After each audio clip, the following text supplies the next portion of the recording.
oh, okay, maybe I'll be a singer. And then I went, I forget what the band was. It was a local band in Pennsylvania, and they were 2 songs in, and I'm like, that's what I want to do. I don't care if I ever make it. I don't care if I make $5 doing it. I just want to play my guitar and watch people beat the shit out of each other. The punk rock shows were the best. You know, I've not been to a punk rock show in years. I would imagine they're not what they were. Probably all watered down now. I imagine they're not what they were in the '90s. Yeah. One of the coolest concerts, punk rock wise, I went to.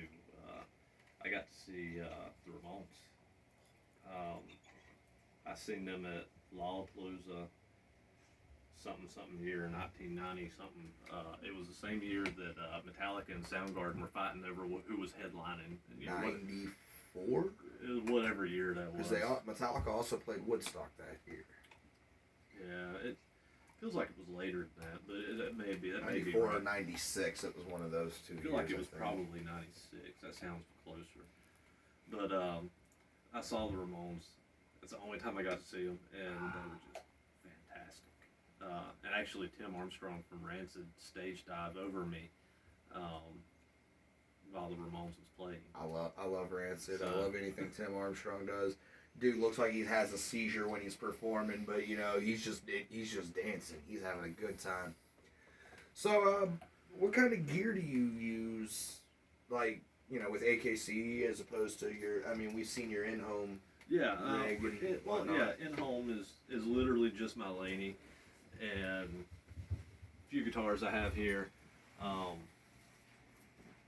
computer, and I run. Okay, you run Studio One. Yeah. Oh wow. And then like on here, like I run an Engel on here. Oh okay. And I've got an Ampeg on here that I run bass wise. What I play. And actually, typically, what I run live, I would actually run to my computer versus the bass rig. But after the last tour, instead of flying with my guitar case and everything back home, I actually left all my stage gear, my guitar, and everything in Florida. So I don't have any of it. But typically, and I have really dumbed down my stage setup. A lot of people have these days. I don't run the big cabs. I don't run 1,000-watt power amps anymore. It's because it's too much to haul around. I mean, there's no point in hauling around all this bass gear is the heaviest of all the gear, man. It's just we did run for a long time. I ran Mesa Boogie. I had a Mesa Boogie cab, bass cab, and it's the Mesa Boogie 800-watt. I can't remember the model number right now. I don't know what he used. I didn't really care for it. Didn't care for the sound of it. It was one of those things that at the time when AKC started, we were endorsed by Mesa. I'm not sure if AKC was endorsed or if we just got the endorsement through EMP when we were signed to EMP. So we ended up getting like a endorsement discount on our guitar amps and bass amps, which is why I ran that Mesa for so long, even though I hated it. I just didn't care for the tone of it. It just wasn't the amp for me. The guitar amps were great. They were Mark IVs. They were Mesa Mark IVs are fantastic. Yeah. They were badass amps. What I did for a long time was I dropped the cab and just used that Mesa head direct for a while. Direct out through stage. Yeah, and just use monitors. But I don't even do that now because I was like, I don't like the tone of it, so why am I even doing this? Why am I lugging this little head around? So literally what I've dumbed everything down to now, I don't run any effects pedals. I don't do any of that. It's literally a dark glass pedal. That's all I use. A dark glass pedal? So you're not running it through a cab or monitors or nothing, or? Nope. What I run is the Dark Glass Alpha Omega, Okay. so it has the cab stem out. Okay. And I have distortion and clean on the Dark Glass. So, I mean that's. So you took it down to pretty much just one button. I took it down to two buttons. Yeah. Two buttons. There's 2 buttons on it. So yeah, that's literally all I run. It's literally a box about this big. That's it. That and a wireless. Dark Glass, they make a lot of good stuff. Like they're, believe it or not, and they're not really as popular as like they should be. They're not as popular as Sans App and some of those. Yeah, but I mean, Dark Glass is awesome. Earthquaker Effects from here in Akron, they're also pretty good. I mean, I don't have any of their pedals, but they're actually really good. I've played on a few of them, and Earthquaker Devices, hit me up. But yeah, that's essentially all I use live now is Dark Glass, and you said you play on a Spectre bass? bass? I play Spectre basses, and I love my Spectre bass. I mean that thing is, and they're so damn expensive. Oh God, yes. I mean, there's other ones I want to pick up. I mean, they're handmade though, aren't they? That's handmade in the U.S. and stuff like that. Like the cheapest the cheapest I've found any is like $1,500, and of course the ones I want are like $3,000. Oh yeah, yeah. Which is actually why I run a 4-string, is because I've had that 4-string Spectre for years, and I'm playing drop A on a 4-string, which is ridiculous. So that's what A E A D. Yeah. A E A D is what you're playing. Yeah. Which is ridiculous. I had to put the thickest gauge strings Oh I can on that just to get it to hold. Probably raise your saddles up, a quarter inch or something, just so that way you've got that space between your string and your neck. And I need to go to a 5-string because of that, but I refuse to go buy anything else other than Spectre to play live, and that's just one of those things that's where I'm at with Agile right now. I mean, the guitar, the purple Agile Scepter that I have, man, it's the right weight. I've got blown discs and stuff in the back, and so it doesn't feel like it's bogging me down. It doesn't move on its own. I set it, with the strap, and it stays where I set it, and it just sounds beautiful. It's all stock too. I mean, we haven't even changed anything in it yet. And it sounds better than the custom Ibanez that I have that's got the DiMarzios and, the bells and whistles. Well, yeah. Well, I mean, a good guitar can make the difference. And, that Spectre is just living proof of that bass-wise. Because, I can take this Ibanez 6-string. And that is a pretty Ibanez, by the way. Yeah, and it's a nice guitar. That is beautiful. But sounds like shit. I'm just going to be honest with you. I mean, the more strings they get, it sounds good like here, but and what I'll probably end up doing at some point is actually changing the pickups and trying to get it to sound good. Give it that deeper howl. Because it almost sounds, I'll be honest with you, it almost sounds like a hollow body.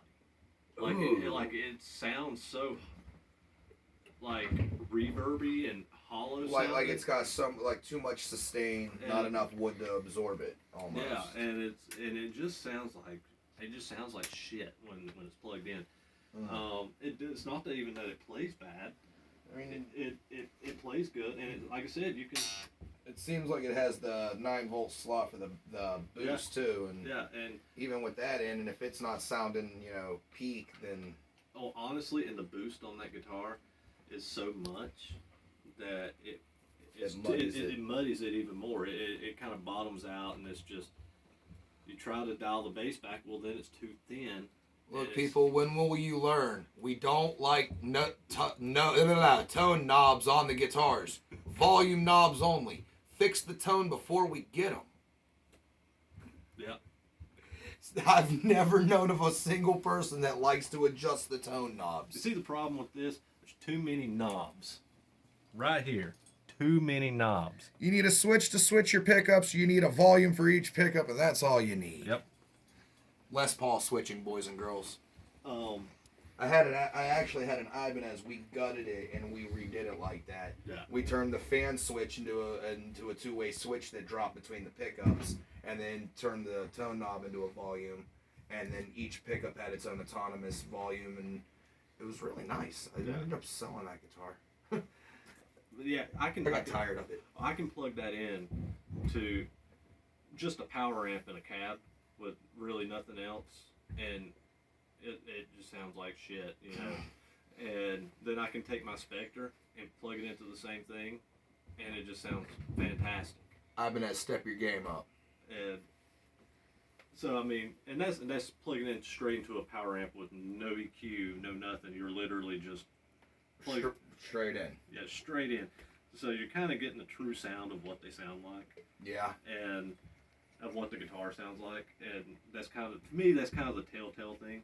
Oh yeah. And yeah. I mean, it sounds like garbage. Anyone can throw, effects pedals over anything and make trash sound like good. What's the actual quality of the instrument?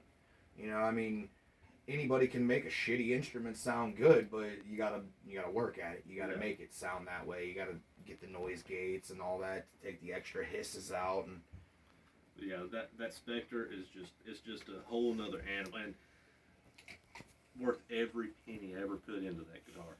And I would spend the $3,000 on another one right now because it's just worth every penny. Nice. And, maybe Spectre should hit this man up and hook him up with some free basses. They need to. I praise them all the time. At least send him a t-shirt, people. Damn.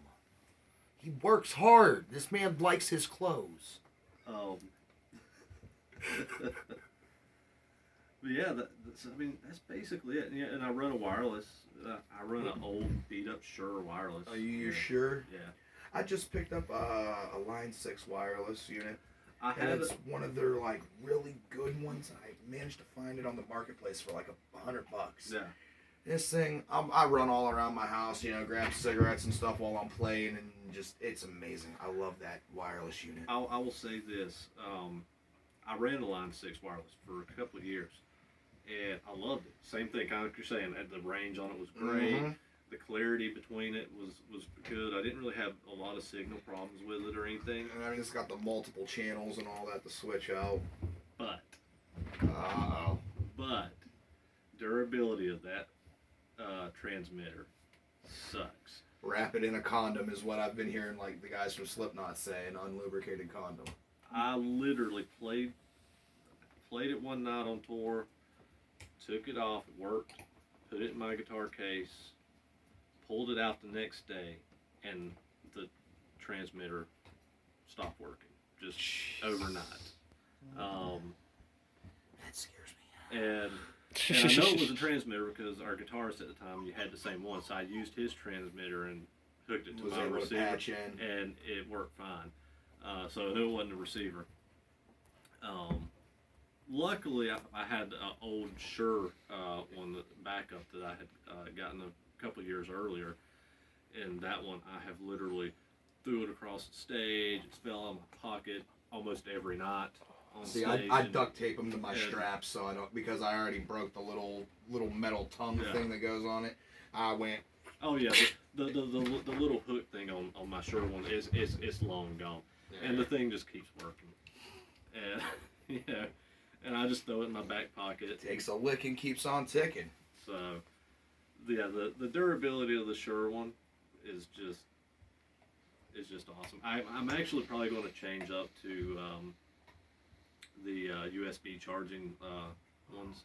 Oh, I didn't know they had new ones out that charge with the USB. That'd be crazy. Yeah, good. They have ones out now that charge USB, and they're plug and go. Like your transmitter just plugs in and plugs into your guitar. It's just like two jacks that plug in. And okay. So there's no cables or anything. Oh yeah, actually, as a matter of fact, my bass player has one like that actually. Church actually got a set. Well, Waylon actually bought a set for Church on the last tour. It was like $150. I can't remember. I know which one it is, but I can't remember the name brand right now. It sounded great. Church didn't have any issues, and if he didn't have any issues with it, losing guitar tone, then I'm not going to lose much bass tone. Oh yeah, I mean maybe an ohm or something, if that. So yeah, I'm probably going to pick one of those up just so I can drop a few more cables. Now on the 7, I seen that it was EMGs. Are they actives? Yes. Yeah. Are they the rechargeable? Because there's actually an active pickup that EMG releases now. Like you were talking about with the USB shits, you just plug it right in and it recharges your pickup. I wish that was like that, but no. That'd be great. No, it's not. It sucks because it's behind that plate. You have to actually unscrew it. See, I've never been a fan of active pickups. They sound good, but you screw up and forget to change the battery, and your whole set sounds like ass. Yeah. You know, I like a good passive pickup where no matter where I'm at, what I do, I pick up the fiddle, and ready to go. I usually, when I'm on tour, I usually change batteries every other show. Is usually what I do. I gotta change them at least every other practice with us because I forget to turn the damn thing off when I put everything away at the end of the practice. Yeah, I usually change my active battery every other show because my Spectre's actually active too. And then I change batteries in my wireless every show. Now, how often do you change your strings on tour? Not as much as I should. Change your strings more than he does. No, I change my. I will change my strings before every show, even if that means I got to sit there for an hour and stretch them to break them in, because it's just something. The way I play, and I mean, I use the edge of my pick, and it looks like all of my guitar picks have teeth now. Yeah. And like I'm trying to serrate through, and I mean, I'll just grind it into it, and if I still have strings by the end of a set, they're dead and have no actual like sparky to them. They're all smooth and time to get new ones. Typically, well, when I toured playing guitar, I usually change strings every 2 or 3 shows. Is usually what I did. Bass, yeah. Bass strings are so expensive. You sound like our bass player. Yeah, I changed them like 3 months ago. They're still good. I don't use a pick. My fingers still sound alive. Actually, that's not true because you're putting oils on the string, so actually it's worse. It's worse. Told you, use a pick. But I usually change strings. My bass strings usually at the beginning of the tour. And then he changes them again at the beginning of the next tour a year later. That's not a year later. It's couple months. A month or two. But look, he ain't breaking strings on stage. He ain't got welts and cuts from them hitting him in the eye. We're good. I have broke strings on stage. Oh, I have too. But I did a show